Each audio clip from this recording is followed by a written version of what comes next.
नमस्कार साथियों, वेदांत क्लासेस के डिजिटल प्लेटफॉर्म पर आपका हार्दिक स्वागत, अभिनंदन।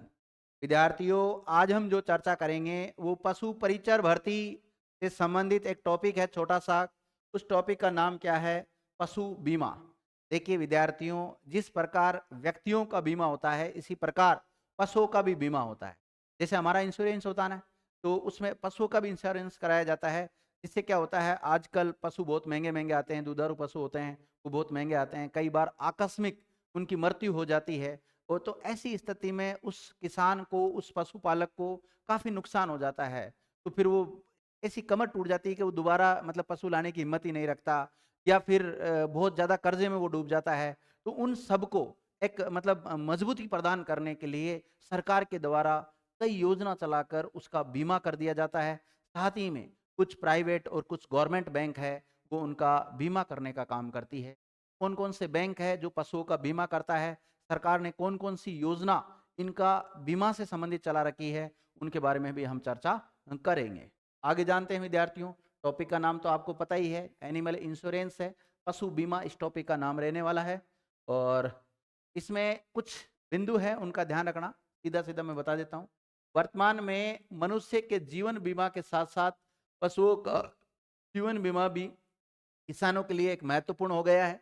इसमें पशुओं की अकाल मृत्यु से होने वाली जो हानि है, जो नुकसान है, उससे किसान को बचाया जा सकता है। राजस्थान में सरकारी और प्राइवेट कंपनियों के द्वारा पशुओं के लिए कई प्रकार की बीमा से संबंधित स्कीम चला रखी है, कई योजना चला रखी है। वर्तमान में राजस्थान सरकार की बात करें तो राजस्थान सरकार के द्वारा पशुओं के बीमा हेतु मुख्यमंत्री कामधेनु योजना की शुरुआत की गई है।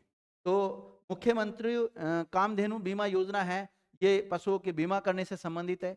ये 2023 की योजना है जिसका नाम है मुख्यमंत्री कामधेनु बीमा योजना। और इस योजना के अंतर्गत पशुपालकों को दुधारू गोवंशीय पशुधन की अकाल मृत्यु के कारण होने वाले नुकसान से क्षतिपूर्ति हेतु प्रत्येक परिवार हेतु दो दो दुधारू गोवंशीय पशुओं जैसे गाय भैंस का अधिकतम 40,000 रुपए तक प्रति पशु निःशुल्क बीमा कराया जा सकता है। मतलब एक परिवार दो जानवरों का क्या करा सकता है, बीमा करा सकता है। और उनका किसी प्रकार का कोई शुल्क नहीं लगेगा। और कितने हजार रुपए का होगा वो बीमा? 40,000 का होगा। इस योजना की घोषणा जो राजस्थान के पूर्व मुख्यमंत्री हैं श्री अशोक गहलोत जी, उनके द्वारा की गई थी, उनकी गवर्नमेंट के समय की थी। और उनका जो बजट भाषण था 2023-24, उसमें इस योजना की घोषणा की गई थी।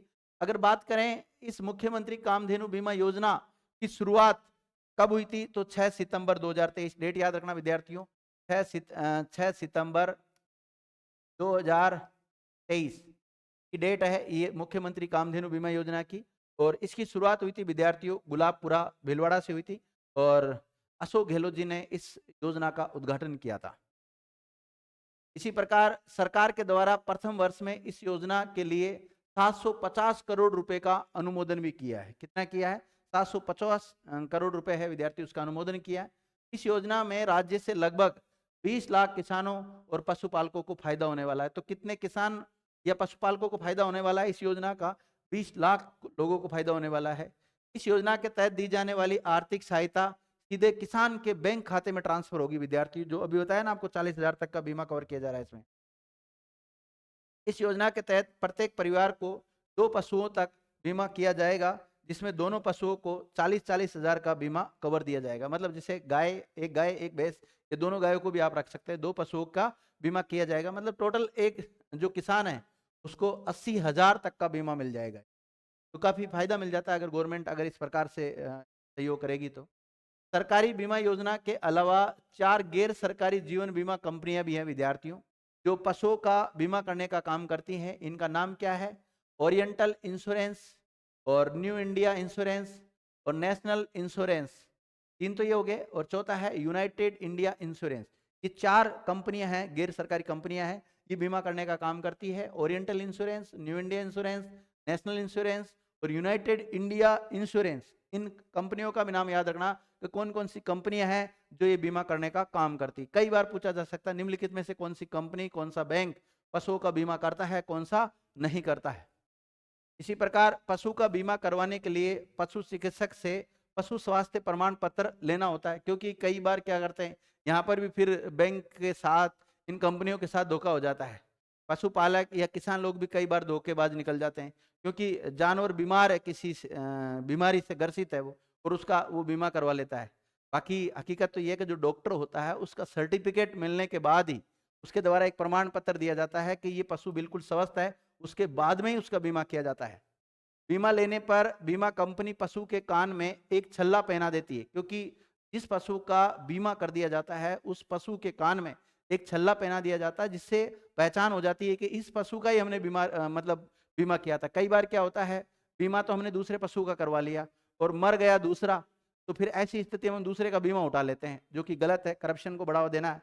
छल्ला पहना देते हैं जिसमें कंपनी का बीमा नंबर लिखा होता है। अगर किसी कारण से पशु की मृत्यु हो जाती है तो तुरंत बीमा कंपनी को सूचित किया जाना चाहिए। जिस पशु का आपने बीमा करा रखा है उस पशु की अगर किसी भी कारण से मृत्यु हो जाती है तो जो भी कंपनी का हेड होता है या कंपनी के जो भी नंबर होते हैं, जिस कंपनी का आपने इंश्योरेंस करा रखा है, वो नंबर देके जाते हैं आपको। उस नंबर पे आप संपर्क करके उनको सूचित कर सकते हैं कि इस पशु का क्या हो गया, मृत्यु होगी इसकी। और पशु चिकित्सक से पशु की शव की परीक्षा करवाना चाहिए, यानी कि पोस्टमार्टम भी करवाना चाहिए। जब किसी पशु का अगर आप इंश्योरेंस करवाते हैं तो उसकी मृत्यु के बाद में उसका पोस्टमार्टम भी करवाते हैं। जैसे एक सामान्य जानकारी मैं आपको दे देता हूं, अगर आपने किसी मनुष्य का, किसी मानव का, किसी व्यक्ति का अगर आपने इंश्योरेंस करा रखा है और इंश्योरेंस क्लेम अगर आप करना चाहते हैं, मतलब इंश्योरेंस के पैसा उठाने आप चाहते हैं, तो उस व्यक्ति की जब मृत्यु होती है तो उसके बाद में उसका पोस्टमार्टम होना जरूरी है। पोस्टमार्टम से ये पता लग जाता है उसकी मृत्यु का जो कारण है उसका पता लग जाता है। डॉक्टर जब उसका पोस्टमार्टम करता है तो उसका मृत्यु का पता लग जाता है कि इसकी मृत्यु कैसे हुई है, जहर खाने से हुई है या इसके सिर पे चोट आने से हुई है, किस कारण से इसकी मृत्यु हुई है। तो उसका पशु का भी इस प्रकार क्या करवाना जरूरी होता है, पोस्टमार्टम करवाना जरूरी होता है। दावा फार्म भरकर कंपनी में जमा कराना चाहिए ताकि पशुपालक को उसका मूल्य प्राप्त कर सके और आर्थिक हानि से बच सके। और उसके बाद में जैसे उसका पोस्टमार्टम करवा लिया जाता है तो फिर उसके बाद में इंश्योरेंस क्लेम करना चाहिए, उसका दावा करना चाहिए, फिर आपको वो राशि कंपनी दे देगी भी। ये काम करना चाहिए। ठीक है, इसी के साथ ये छोटी सी जानकारी थी कि आप तक साझा की विद्यार्थियों, आपको अच्छी लगी होगी। अच्छी लगी है तो कमेंट करके जरूर बताना। बाकी फिर मिलते हैं पशु परिचय की जो हमने सीरीज चला रखी है इसमें नेक्स्ट टॉपिक के साथ मिलते हैं। तब तक के लिए थैंक